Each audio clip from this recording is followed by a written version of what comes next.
J'ai une très bonne question pour vous. Quand on a une épreuve, est-ce que c'est parce qu'on n'accomplit pas la volonté de Dieu? La parole de Dieu va nous donner une réponse des plus encourageantes aujourd'hui même à l'émission À travers la Bible.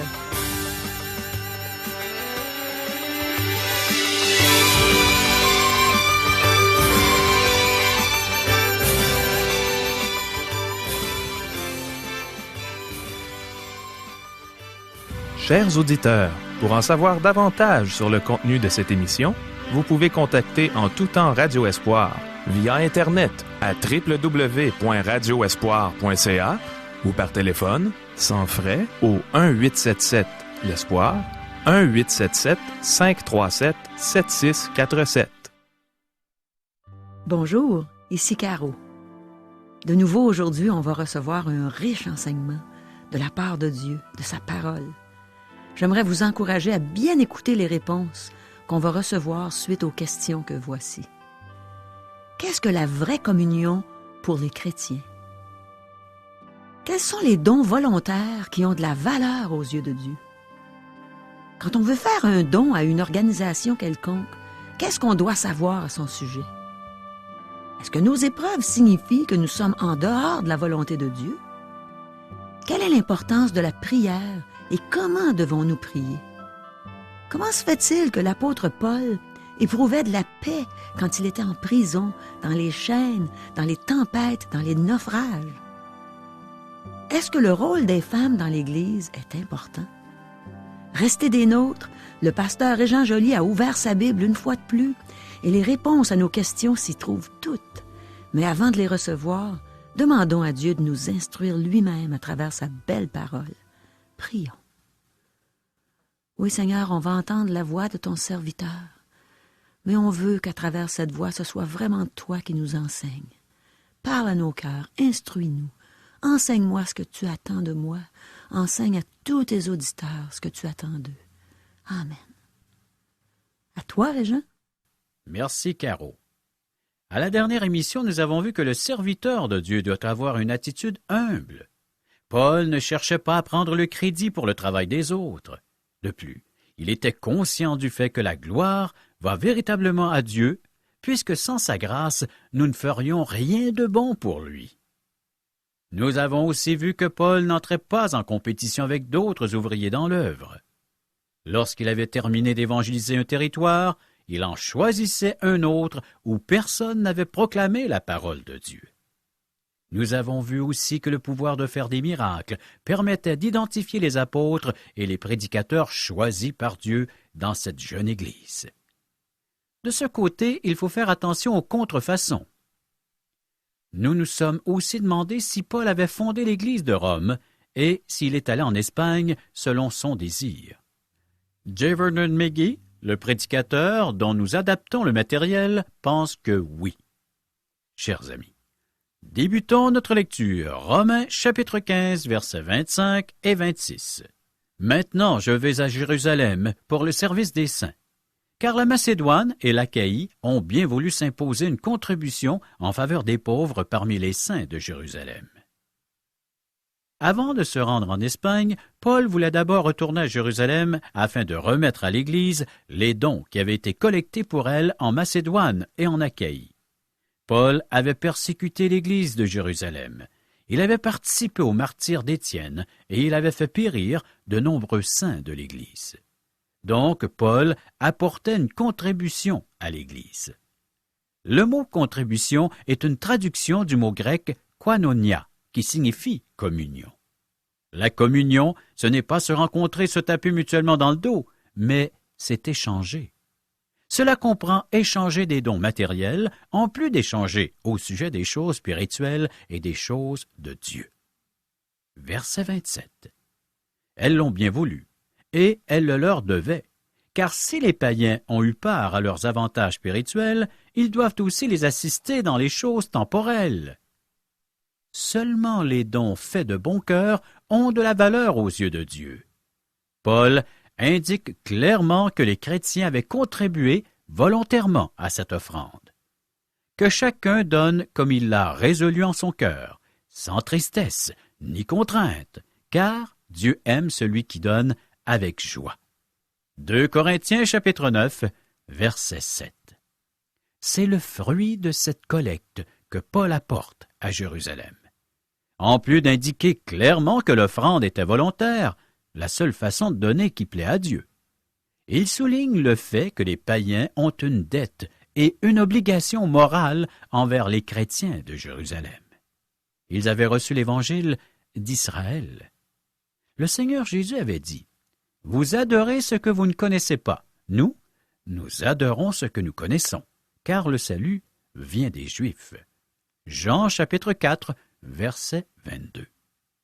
La proclamation de l'Évangile a débuté à Jérusalem. Donc, la Macédoine et l'Achaïe avaient une obligation envers Jérusalem. Les saints de Jérusalem éprouvaient des difficultés financières à cause de la persécution qu'ils subissaient. La Macédoine et l'Achaïe avaient donc une occasion de rembourser leurs dettes spirituelles en utilisant la monnaie en cours à l'époque. Nous sommes devant l'inverse de ce qui se passe avec nos missions à l'étranger. Ce sont les églises missionnaires qui aident l'Église mère. Ceci sera peut-être une chose courante avant longtemps en Amérique du Nord. En effet, si nous continuons à laisser nos richesses nous séparer de Dieu, celui-ci nous séparera peut-être de celle-ci. Ce seront les églises de d'autres pays qui nous aideront. Verset 28. Dès que j'aurai terminé cette affaire et que je leur aurai remis ces dons, je partirai pour l'Espagne et passerai chez vous. Nous voyons que Paul avait vraiment à cœur de remettre ses dons au sein de Jérusalem. C'est avec enthousiasme qu'il s'est rendu à Jérusalem. Ce voyage le conduisit parmi ses ennemis qui en profitèrent pour le faire emprisonner. Je ne suis pas d'accord avec certains de mes frères dans la foi qui pensent que Paul n'accomplissait pas la volonté de Dieu en faisant ce voyage. Je maintiens toujours que Paul accomplissait entièrement la volonté de Dieu alors qu'il est allé à Jérusalem. C'est ce que nous avons vu lors de l'étude du livre des Actes. Renseignons-nous avant de donner à une organisation. Paul désirait que l'Église de Jérusalem voie le fruit de leurs efforts missionnaires. Je pense que toute œuvre qui collecte des dons doit rendre des comptes à ses donateurs. De même, les chrétiens devraient être très prudents avant de donner des dons à une organisation. Si vous ne savez pas ce qu'elle fait avec son argent, alors vous ne devriez pas lui en donner avant de le savoir. Il est nécessaire d'être prudent lorsque nous voulons contribuer à une cause chrétienne. Avant de donner à une organisation, vous devriez savoir 2 choses à son sujet. Premièrement, ce que fait exactement l'organisation. Deuxièmement, est-ce qu'elle proclame la parole de Dieu de façon à toucher des cœurs et des vies?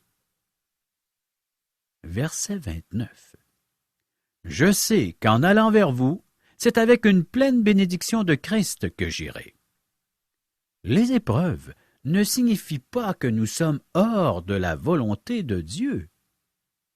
Paul sait que c'est avec l'accord et la bénédiction de Dieu qu'il ira à Rome. Il ira dans le cadre de ses fonctions apostoliques. Dieu l'a même averti qu'il serait arrêté à Jérusalem. Et il lui a dit qu'il devrait rendre témoignage devant des rois et des gouverneurs. Donc Paul ne s'écarte pas de la volonté de Dieu en allant à Jérusalem. De plus, son voyage à Jérusalem, même s'il est fait dans les chaînes, est conforme au plan de Dieu. Le voyage ne semblera pas prospère, mais il accomplira les desseins de Dieu. Lorsque les épreuves arrivent et que le ciel s'assombrit, les enfants de Dieu pensent souvent que c'est une indication qu'ils ne sont pas dans la volonté de Dieu. Mes amis, ce n'est pas parce que vous avez des ennuis et que vous vous sentez confus que vous n'accomplissez pas la volonté de Dieu. En fait, vos ennuis sont peut-être dus au fait que vous servez Dieu. Si vous vivez tranquille et que rien de fâcheux ne vous arrive jamais, alors il se peut que vous ne marchiez pas selon la volonté de Dieu. Satan cherche toujours à mettre des bâtons dans les roues lorsque l'on prêche fidèlement la parole de Dieu. Verset 30. Je vous exhorte, frères, par notre Seigneur Jésus-Christ et par l'amour de l'Esprit, à combattre avec moi, en adressant à Dieu des prières en ma faveur. Je passe un certain temps sur ces versets parce que c'est une section personnelle dans laquelle Paul ouvre à nouveau son cœur. De plus, nous voyons le christianisme du premier siècle à l'œuvre. Nous voyons le côté pratique du christianisme. Dans la première partie de l'épître, Paul a présenté la doctrine. Maintenant, Paul met la doctrine en pratique. Laissez-moi vous poser cette question. Priez-vous avec intensité? Paul fait l'appel à la prière le plus solennel, le plus sérieux, le plus urgent de tous ceux qui sont rapportés dans la Bible. Paul perçoit qu'il court un danger et que son ministère approche d'une période de crise. Il est cerné par des ennemis provenant de toutes parts. Les événements qui s'en viennent montreront que Paul avait raison d'être dans la crainte. Paul demande des prières par notre Seigneur Jésus-Christ. Paul se rend compte que tout ce qu'il recevrait et qu'il lui arriverait devait venir de la main du Seigneur Jésus. Il invite les croyants de Rome à joindre leurs prières aux siennes. Paul demande aux frères de Rome de prier par Jésus-Christ, de passer par le Seigneur pour intercéder auprès de Dieu en sa faveur. Jésus-Christ est notre grand intercesseur divin. Par l'amour de l'Esprit. Paul parle de l'amour qui est le fruit de l'Esprit et qui unit tous les croyants. Mes amis, nous devrions prier les uns pour les autres. À combattre avec moi. Le mot grec traduit combattre est puissant. C'est de ce mot que vient le mot agoniser. Paul invite ses frères dans la foi à agoniser avec lui. En ma faveur, Paul demande des prières pour sa sécurité personnelle afin d'aller vers eux avec une pleine bénédiction de Christ. Mes amis, nous avons besoin de prier ainsi, pas machinalement en énumérant les items sur notre liste de prières. Pour l'apôtre Paul, la prière était un combat qui se fait dans l'agonie, et il y mettait tout son cœur. Il saisissait Dieu par le collet pour avoir son attention. C'est ce genre de prière dont nous avons besoin aujourd'hui dans nos églises. Vous et moi avons besoin de chrétiens qui savent comment prier pour nous. Verset 31.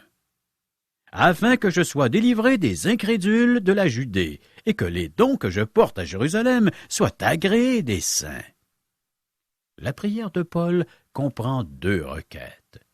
Sa vie était en danger à cause des incrédules de la Judée, c'est-à-dire des chefs religieux. Paul désirait être délivré d'eux. Ensuite, l'Église de Jérusalem aurait pu hésiter à accepter l'aide des non-juifs. Paul désirait ardemment que les croyants de Jérusalem acceptent cette aide. Mes amis, les 2 requêtes furent accordées. Quelqu'un peut s'objecter en disant « Oui, mais Paul a été arrêté. » C'est vrai, mais il fut immédiatement remis entre les mains des Romains et il a pu comparaître devant des rois et des gouverneurs. Finalement, il a comparu devant César, à Rome, ce qui était l'accomplissement de la volonté de Dieu en ce qui concerne l'apôtre Paul. Verset 32. En sorte que j'arrive chez vous avec joie, si c'est la volonté de Dieu, et que je jouisse au milieu de vous de quelque repos. Ce verset est la conclusion de la requête de prière de Paul. La prière fut répondue. Paul eut la vie sauve à Jérusalem. L'Église de Jérusalem a accepté le don et il est venu à Rome malgré qu'il a dû d'abord faire un séjour de 2 ans dans la prison de Césarée, qu'il a vécu un naufrage et qu'il portait des chaînes à son arrivée à Rome.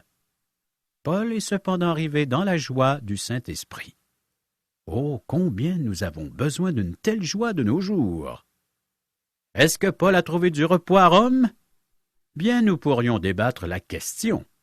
Il a trouvé tout cela, et même davantage au-delà de Rome et de l'Espagne, lorsqu'il est arrivé en présence du Seigneur Jésus. À la fin de sa vie, il a écrit à Timothée, son fils dans la foi. « Car pour moi, je sers déjà de libation, et le moment de mon départ approche. J'ai combattu le bon combat, j'ai achevé la course, j'ai gardé la foi. Désormais, la couronne de justice m'est réservée.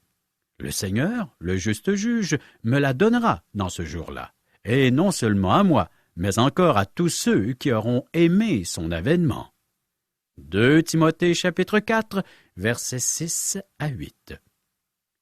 Ce chapitre se termine avec une bénédiction de Paul. Verset 33. « Que le Dieu de paix soit avec vous tous.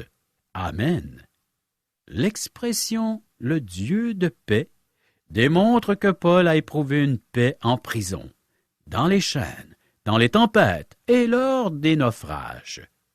Je prie afin que vous et moi expérimentions cette même paix dans nos vies. Dans ce dernier chapitre, nous voyons l'Évangile en opération dans l'Empire romain au cours du 1er siècle. Mon cœur se réjouit en voyant qu'il y avait des chrétiens dans l'Empire romain païen, que des témoins du Seigneur Jésus déambulaient dans les rues de ces villes avec la joie du Seigneur dans leur cœur. Ce chapitre est l'un des plus révélateurs que nous ayons dans l'Épître aux Romains. Paul a descendu les sommets doctrinaux pour poser le pied sur les pavés des rues de Rome. Là, nous voyons le christianisme en action. Les grandes doctrines que Paul a enseignées ne sont pas des sondes venues de l'espace, ce sont des véhicules qui fonctionnent dans les rues romaines. L'Évangile a transformé des vies dans leur réalité quotidienne. Ce chapitre ne devrait jamais être négligé lorsque nous étudions l'Épître de Paul aux Romains. C'est à notre détriment que nous négligeons son étude. 35 personnes sont nommées dans ce chapitre. Tous étaient des croyants habitant Rome ou accompagnant l'apôtre Paul. Cette épître fut probablement écrite de Corinthe. Dans ce chapitre, un amour mutuel est exprimé, ce qui était contraire à la philosophie et aux pratiques romaines. C'est malheureusement contraire à ce que nous voyons dans certaines églises contemporaines. Ces chrétiens étaient différents. Il ne faut pas s'étonner que Rome se soit émerveillée devant les chrétiens et se soit exclamée en disant « Voyez combien ces gens s'aiment !» Au début de ce chapitre, Paul recommande Phobé, une sœur dans la foi. Débutons notre lecture de Romains chapitre 16, versets 1 et 2. « Je vous recommande Phobé, notre sœur, qui est diaconesse de l'église de Sanchéré, afin que vous la receviez en notre Seigneur d'une manière digne des saints, et que vous l'assistiez dans les choses où elle aurait besoin de vous, car elle en a aidé beaucoup, ainsi que moi-même. » Phobé est la première croyante mentionnée dans cette liste de héros de la foi. Elle était d'origine païenne, comme son nom l'indique. Comme nous l'avons déjà dit, il y avait de nombreux croyants d'origine païenne dans l'Église de Rome. Phobé fut nommée d'après la déesse grecque Artémise ou Diane, qui est dans la mythologie grecque. Elle était la déesse de la lune, tout comme son frère Apollo était le dieu du soleil. De nombreux croyants avaient changé de nom à leur baptême, mais Phobé avait gardé le sien pour une raison quelconque. Le rôle des femmes dans l'Église est important. Phobé a porté la lettre de Paul à Rome. Il semble qu'elle jouait un rôle important dans l'Église. Donc, c'était une femme douée de plusieurs façons. Elle est appelée diaconesse de l'Église de Sanchéré. Diaconesse est un mot grec qui signifie servante. Et Sanchéré est le port de Corinthe. Il est situé à environ 15 kilomètres de la ville. Il semble que Paul ait écrit l'Épître aux Romains alors qu'il était à Corinthe, et Phobé, qui était une femme d'affaires, a dû l'apporter à Rome. Le fait que le mot grec « diakonos », serviteur, soit utilisé révèle que les femmes avaient des rôles prédominants dans la jeune Église. Je pense que nous ne verrions pas de femmes occuper le poste de pasteur dans les églises, ce qui est interdit en passant dans les Écritures, si nous leur avions donné la place qui leur revient au sein des églises. J. Vernon McGee, l'auteur de nos textes, pense qu'il devrait y avoir des diaconesses dans les églises et qu'elles devraient avoir le même droit que les hommes et même de siéger au conseil des églises. J. Vernon McGee précise que l'Église pourrait profiter du point de vue et de la sensibilité des femmes. La femme possède une intuition que les hommes n'ont pas. Elles perçoivent des choses qu'ils ne perçoivent pas. Par exemple, elles peuvent observer une parfaite inconnue et en 5 minutes apprendre beaucoup à son sujet en observant son habillement et ses manières. Par contre, un homme peut bien voir des choses dans un individu par la voiture qu'il conduit. Une église a besoin du point de vue féminin. Paul a préféré confier son épître à Phobée plutôt que de se fier au transport public. Rome avait un service postal, mais il était lent. Paul est sur le point de partir pour Jérusalem et il remet la lettre à la diaconesse Phobée. « Je vous recommande Phobée, notre sœur. » Paul recommande Phobée aux croyants de Rome. C'est la première femme mentionnée dans ce dernier chapitre de l'Épître. À la prochaine émission, nous verrons une liste de personnes que Paul salue. Ces personnes ont contribué énormément par leur temps et par leur énergie dans la jeune Église. Ces hommes et ces femmes provenaient de toutes les couches de la société. Ils étaient des piliers dans l'Église, même si ces gens n'avaient pas de poste ou de titre. Paul connaissait de nombreux chrétiens de Rome, même s'ils n'avaient pas encore mis les pieds dans la ville. Ensuite, des personnes qui accompagnent Paul saluent les croyants de Rome. Ces personnes se sont aussi rendues très utiles à l'œuvre de Dieu. Permettez que je vous pose une question. Si l'apôtre Paul était là aujourd'hui et qu'il œuvrait parmi nos églises, mentionnerait-il votre nom dans une de ses lettres? Entendrait-il parler de vous parce que vous êtes actif dans votre église? Il m'arrive de demander des références au sujet de telle ou telle personne qu'on m'a recommandée. Les gens en parlent en bien. Elle est impliquée dans son église locale et elle a un bon témoignage. Elle a mis ses dons au service de l'Église et elle est reconnue pour posséder ses dons. Ces personnes n'ont pas nécessairement des postes de leader ou d'enseignants dans l'Église, mais elles savent se rendre utiles. Pourrait-on rendre un bon témoignage de vous à cause de votre service chrétien? Ou êtes-vous un chrétien du dimanche qui ne fait que réchauffer le banc ou la chaise sur laquelle vous êtes assis? Êtes-vous là lorsqu'on a besoin de bras et de volontaires pour aider à un projet ou à une activité de votre communauté chrétienne? Si j'avais besoin d'un électricien ou d'un plombier pour aider à l'œuvre du Seigneur, je saurais qui demander. Si j'ai besoin d'aide pour rédiger un document, je sais à qui m'adresser. Je sais qui approcher parce que j'ai vu ces personnes servir avec zèle et joie dans le passé. Ces personnes sont reconnues pour leurs dons. Lorsqu'on a besoin d'aide, d'un coup de main, pense-t-on à vous? Sait-on que vous avez des dons, que vous servez avec zèle et avec joie? Écoutez ce verset tiré de 1 Corinthiens chapitre 12, verset 7. Or, à chacun la manifestation de l'Esprit est donnée pour l'utilité commune. Pour l'utilité commune, précise ce texte. Paul n'avait pas besoin de donner de nombreux détails au sujet des personnes qu'il a mentionnées. Les chrétiens de Rome les connaissaient, car ils étaient au service de l'Église. Êtes-vous au service de votre Église, qui est le corps de Christ? Chers amis, préparons-nous pour la prochaine émission en lisant Romains chapitre 16, versets 1 à 27. Merci beaucoup, Régent. Quel bon enseignement on reçoit au cours de cette émission, jour après jour. Aujourd'hui, c'est la prière qui a le plus retenu mon attention. Paul a demandé des prières par notre Seigneur Jésus-Christ. Il voyait que tout ce dont il avait besoin pour remplir son ministère venait de la bonne main de Dieu. Et il a demandé aux croyants de prier pour lui. Mes amis, personnellement, le plus bel encouragement qu'un frère ou une sœur dans la foi puisse m'apporter, c'est de me dire qu'on prie pour moi. Et ceux qui prient pour moi s'informent toujours où j'en suis concernant les requêtes que je leur ai partagées pour qu'ils les amènent au trône de la grâce de Dieu.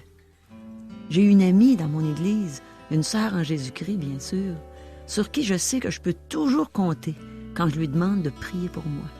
Et presque chaque fois que je pars pour une campagne d'évangélisation ou pour un déjeuner de l'espoir ou pour aller faire nos émissions de radio, quand je suis à environ une demi-heure de chez moi, j'appelle cette amie sur mon cellulaire pour lui dire ce que je m'en vais faire et pour lui demander de prier pour moi. Et je suis certaine qu'elle va le faire parce que chaque jour, elle met un temps à part dans le but d'intercéder pour des besoins spécifiques dans l'Église, incluant les miens. Je me sens vraiment privilégiée de savoir qu'elle prie pour moi, qu'elle participe au combat avec moi. Et je suis encouragée, simplement en sachant que je n'avance pas dans cette guerre spirituelle toute seule, mais avec des gens qui se tiennent à la brèche. Dans le 22e chapitre du livre d'Ézéchiel, au verset 30, Dieu dit qu'il cherche un homme qui se tienne à la brèche devant lui en faveur du pays, afin qu'il ne le détruise pas, mais qu'il n'en trouve pas.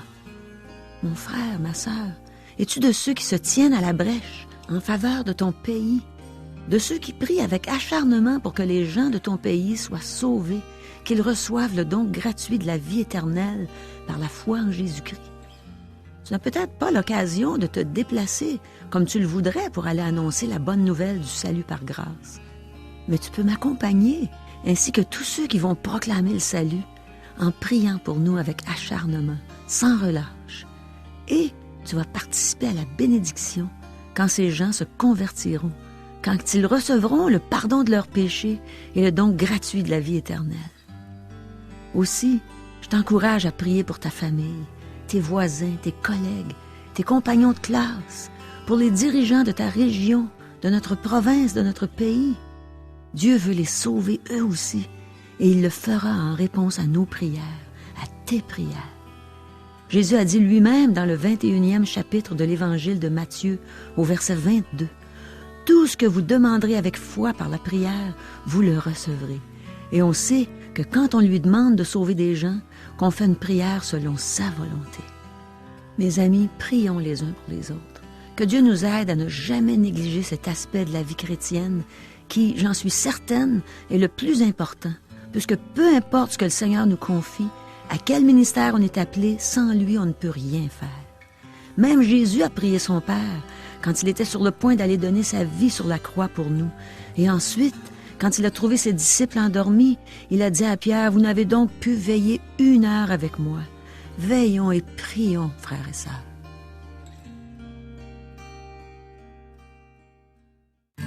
Caro, nous invitons les auditeurs à assister à un merveilleux déjeuner de l'espoir. Pourrais-tu nous expliquer qu'est-ce qu'un déjeuner de l'espoir? C'est justement comme ce que tu viens de dire, Régent, c'est merveilleux.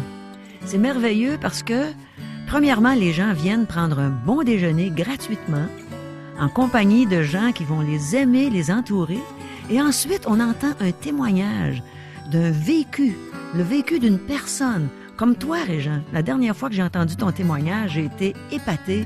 J'ai trouvé ça extraordinaire de t'entendre raconter ce que Dieu avait fait dans ta vie, comment il t'avait transformé, et en même temps, ton sens de l'humour qui a transpercé les cœurs et qui a fait rire les gens, qui a fait du bien aux gens. Alors c'est ça, un merveilleux déjeuner de l'espoir. Ça vaut la peine de venir entendre ces témoignages. Et je vous le répète, c'est gratuit. Nous vous invitons donc à venir participer à ces merveilleux déjeuners de l'espoir qui auront lieu à la grandeur du Québec. Comment faire pour savoir où auront lieu ces déjeuners? Vous pouvez nous rejoindre par téléphone. 1-877-L'ESPOIR, 1-877-537-7647 ou via courriel à www.radioespoir.ca ou à notre adresse postale. Radio Espoir, casier postal 34 Charlebourg, province de Québec, le G1G 6P2. Au revoir. Bye bye.